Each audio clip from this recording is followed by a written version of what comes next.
You're about to watch Senator King confront the uncomfortable truth. Restoring Confederate base names isn't heritage. It's glorifying people who tried to destroy the United States. And the moment he asks why, Hegseth's entire argument falls apart. Mr. Secretary, I'm somewhat puzzled. I grew up in Virginia where Robert E. Lee was revered. I think when I was a kid, his birthday was a school holiday. But as I grew older and learned more about American history, I learned that he fit the classic definition of a traitor. He took up arms against his country. He broke his oath as a member of the United States Army, which he took upon entering his career at West Point. Why are you going through these incredible gymnastics, finding current soldiers or other soldiers to rename? And you slipped a minute ago. You said we're returning these bases to their original names.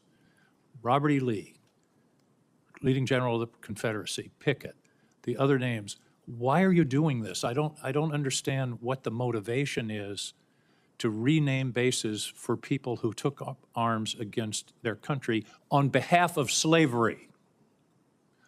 What possible motivation can there be for this? Who is telling you to do this? Who is urging you to do this? Senator, the veterans and service members across the country who have deployed from Fort Bragg or Fort Benning or Fort Hood or Fort Pickett, there's a legacy, there's a connection to those bases and to those places, to what they trained for there, what they did for, and what they came home back to. That matters to them. Ask enough of them, as I do, all the time, before and later. And we recognize the service of those who were put into the replacement. No one's disputing that. I would never dispute that. What we're looking at is erasing history, erasing names, erasing base names that service members are tied to. Not Talk to people that serve at Bragg. Recognizing Ask people that history. serve at Fort Bragg or Fort Benning if they like the fact that the names have been returned. And to a man and to a woman, they will tell you, thank God we're back to Fort Bragg, and thank God we're back. And thankfully, because so many men and women in this country have served, there's a Benning and a Bragg and a Pickett and a Hood has a Silver Star or a Medal of Honor that we could rename the base to because of the limits of what Congress allowed us to do. So this is something we've been proud to do, something that's important for the morale of the Army, and those communities appreciate that we've returned it back to what it was instead of trying to play this game of erasing names. We're not erasing history, Mr. Secretary. We're recognizing history and recognizing that mistakes have been made in this country. The greatest of all was the Civil War, where people took up arms against their country on behalf of the institution of slavery. And to continue the practice of recognizing those people and honoring them by the naming of these bases is, I believe, an insult to the people of the United States. Senator Angus King does something here that is actually rare in today's political environment. He stops the performance, stops the partisan theater, and goes straight to the historical truth. He's not debating policy. He's not arguing semantics. He is confronting a fundamental question of national identity, and he forces Hegseth to deal with it. King grew up in Virginia. He knows the mythology. He knows what it's like to be taught from childhood that Confederate leaders were honorable men, tragic heroes, misunderstood patriots. He was raised in the narrative that Robert E. Lee was a noble figure. And yet King also represents the millions of Americans who, once they dig deeper, realize that those myths fall apart under even basic scrutiny. What King lays out is simple. Robert E. Lee was not a symbol of heritage. He wasn't a misunderstood general. He was a man who violated his oath, took up arms against the United States, and fought to preserve the institution of slavery. That is the definition of a traitor. Not metaphorically, legally. King is saying this isn't about emotion. This isn't about personal nostalgia. This is about historical fact. And he wants to know why Hegseth is bending over backwards to sanitize it. And watch what happens. Hegseth doesn't answer the question, not really. Instead, he hides behind this vague narrative of legacy, morale, and the feelings of service members, as if naming a base after someone who tried to destroy the country is somehow part of the troops' emotional well-being. But notice how hollow the argument becomes the moment King presses. Hegseth slips up and calls it returning these bases to their original names, as if Fort Bragg and Fort Benning were ancient American landmarks with centuries of patriotic tradition. They weren't. Most of these bases were named during the Jim Crow era, explicitly as part of a reconciliation campaign that glorified the Confederacy while suppressing the rights of Black Americans. They weren't neutral choices, they were political statements, they were ideological markers, and they were meant to signal exactly who held power in the South.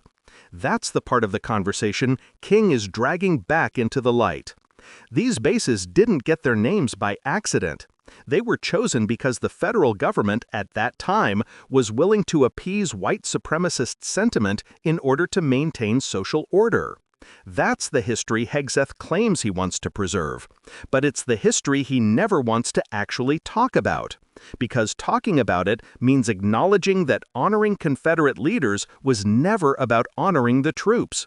It was about enshrining a racist political order. King's frustration comes from that contradiction. He's saying the Civil War was the greatest mistake in this nation's history, a bloody rebellion to defend slavery. How can you, as a Secretary of the Army, justify continuing to place Confederate leaders in positions of honor? How can we ask Black service members, or any service member, to serve, deploy, and possibly die from installations named after people who fought to deny their humanity? That's the moral contradiction Hegseth keeps trying to dodge. And that's why King presses so hard with, what possible motivation can there be? Who is telling you to do this? Because he knows this isn't coming from soldiers. This is coming from political operatives who want to wage a culture war using the military as the battlefield. And it's important for viewers to understand this. Renaming these bases was not about erasing history. It was about correcting a decades-long distortion of it. No one is burning textbooks. No one is deleting archives. The statues aren't being melted down. The record of the Confederacy, its causes, its crimes, and its consequences remains intact. What's changing is who we choose to elevate. Public honor is not the same thing as historical memory, and King makes that distinction brilliantly. He is saying we can tell the truth about the Civil War without putting traitors on pedestals. We can teach history accurately without celebrating the people who tried to destroy the nation. That's not erasing, that's maturing. What makes this exchange powerful is that King cuts through the political noise and forces a moral confrontation. You can hear it in his voice. It's not anger, it's disbelief. It's the shock of watching elected officials try to rehabilitate the Confederacy in the year 2025. And his closing line is devastating because it's rooted in something deeper than politics. To continue the practice of recognizing those people and honoring them is an insult to the people of the United States. He's right. It is an insult.